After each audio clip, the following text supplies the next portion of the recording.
আসসালামু আলাইকুম। আজকে আপনাদেরকে দেখাবো জ্যান্থাল গাম দিয়ে কিভাবে খুব ইজিলি আপনারা অ্যালোভেরা জেল বানাবেন। তো আমাদের আম পেইজে যে জেলটা এর আগে সেল করা হতো ওটা কার্বোপোল দিয়ে বানানো হতো। এজন্য খুবই সুন্দর একটা ট্রান্সপারেন্ট কালার আসতো। তারপরেও কার্বোপোল দিয়ে অ্যালোভেরা জেলটা বানানো একটু কষ্ট হয়।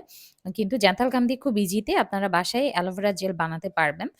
তো ১ম এই আমি ৩ টা অ্যালোভেরা নিয়ে নিলাম একদম বড় সাইজে ফ্রেশ দেখে। দেন ১ম এই এটা হলো যেকোনো অ্যালোভেরা জিনিস দিয়ে যেকোনো প্রোডাক্ট বানানোর আগে বা যেকোনো কিছু করার আগে ১ম এ যে ইম্পোর্টেন্ট জিনিসটা হলো এটা খুব সুন্দরভাবে কেটে দেন পানিতে ২ থেকে ৩ ঘন্টা ভিজিয়ে রাখতে হবে যাতে এটার যে ক্ষতিকারক যে রসটা আছে সেটা বের হয়ে যায়।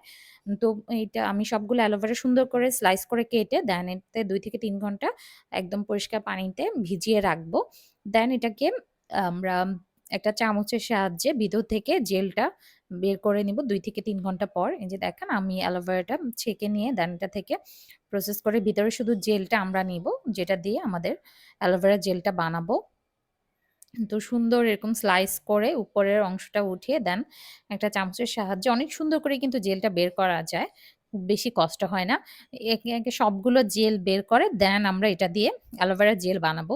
তো আপনারা চাইলে কিন্তু বাসায়ও এভাবে অ্যালোভেরা জেল বানিয়ে নিজেরা ট্রাই করতে পারেন বা অথবা আমাদের পেজ থেকেও কিন্তু একদম fresh aloe vera, organic aloe vera gel নিতে পারবেন আমাদের পেজ থেকে। তো সবগুলা জেল বের করে নেওয়ার পর দেখেন এই ৩ টা অ্যালোভেরা এতটুকু অ্যালোভেরা হয়েছে। এটা অবশ্যই কিন্তু মেপে নিতে হবে প্রত্যেকটার ক্ষেত্রেই।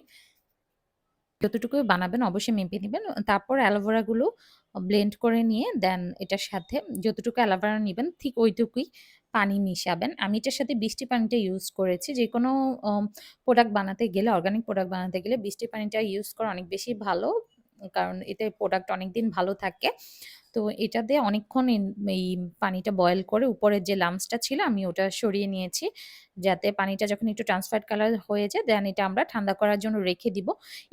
এর পাশে এক পাশে এর সাইডে আমরা গ্লিসারিন দিয়ে আমরা জ্যান্থাল গামটা ভিজিয়ে রেখেছি। তো অ্যালোভেরা জেলটা মাপার পর আমার ওখানে ৩০০ গ্রামের মতো অ্যালোভেরা জেল হয়েছে। তো আমি ৩০০ গ্রামের জন্য আমি ৩ চামচ ৩ গ্রাম বা ৬ গ্রাম এখানে নিতে পারেন। আপনারা নিজেদের পরিমাণ অনুযায়ী আপনারা যতটুকু বানাবেন ওটা আন্দাজ করে দেন এখানে গ্লিসারিন নিয়ে নিবেন। এটার মধ্যে জ্যান্থাল গামটা ভিজিয়ে রাখতে হবে। তো আমি আর ৩০০ গ্রামের যদি হয় প্রত্যেকটা ১০০ গ্রাম অনুযায়ী ১ গ্রাম করে আপনারা জ্যান্থাল গামটা দিবেন। তো এই জ্যান্থাল গামটা কিন্তু আপনারা আমাদের পেইজেও পেয়ে যাবেন। এছাড়া প্রোপোলাইন গ্লাইকন বিভিন্ন ধরনের এসেনশিয়াল অয়েল এগুলো কিন্তু আমাদের পেইজে আছে। তো আপনারা চাইলে কিন্তু নিজেরা নিয়েও এগুলা বানাতে পারবেন। তো আমি জ্যান্থাল গামটা এখানে একটা সাইডে গ্লিসারিন দিয়ে ভিজিয়ে রাখবো। যাতে এটা ভালোভাবে মিক্স হয়ে যায়। কোনো যাতে লাম্পস না থাকে। একদম খুব সুন্দর করে জ্যান্থাল গামটা মিক্স করে রেস্টে রেখে দিতে হবে। দেন অ্যালোভেরা জেল যখন ঠান্ডা হয়ে যাবে, অ্যালোভেরার যে জুসটা ওটা যখন ঠান্ডা হয়ে যাবে তখন একটু, একটু করে এটার সাথে মিক্স করে কিছু আরো ০.৫ ঘন্টা রেখে দিতে হবে। দেখেন এখন কিন্তু এটা খুবই সুন্দর একটা টেক্সচার চলে আসছে। আমি এখন অ্যালোভেরা জুসটা এটার সাথে আরো কিছু সামান্য পরিমাণ এড করে ০.৫ ঘন্টা রেখে দিব রেস্টের জন্য। যাতে খুব সুন্দরভাবে অ্যালোভেরা জেলটা বানাতে পারি। তো ০.৫ ঘন্টা রেস্টে রাখার পর অ্যালোভেরা জুস মেশানোর পর দেখেন এরকম একটা টেক্সচার আসছে। এর সাথে এখন আমি বাকি জুসগুলো আস্তে, আস্তে মিশিয়ে নিব। তো এরকম আস্তে, আস্তে সবগুলো কিন্তু মিশিয়ে নিতে হবে। তো আমি এটা বিটার দিয়ে করার পরে একটু সাদা হয়ে গেছে। আপনারা হাত দিয়ে ট্রাই করবেন তাহলে কালারটা সুন্দর থাকে। আসলে এখানে কালারটা ম্যাটার করে না। আপনার হয়েছে প্রোডাক্টের কাজ এবং গুণাগুণটা ঠিক থাকলেই সব ঠিকঠাক থাকলেই হলো। সো এই যে সব সুন্দরভাবে মিক্স করার পর এরকম একটা টেক্সচার আসবে। আমি বিটার দিয়ে কিন্তু এভাবে এটাকে মিক্স করে নিয়েছি। আমার অ্যালোভেরা জেল কিন্তু মোটামুটি রেডি। আপনারা দেখে নিতে পারেন।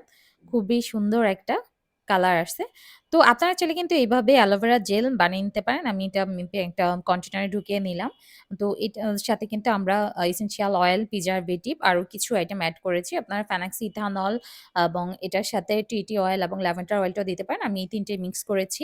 তো আমি একটু হাতে নিয়ে আপনাদেরকে দেখিয়ে দিচ্ছি। শীতকালে কিন্তু এই অ্যালোভেরা জেল আমাদের জন্য খুবই উপকারী একটা উপাদান। আপনারা এটা চুলে এবং স্কিনে ইউজ করতে পারবেন। তো যারা এই অ্যালোভেরা জেল অর্ডার করতে চান আমাদের পেজে ইনবক্সে বা WhatsApp এ অর্ডার করতে পারেন।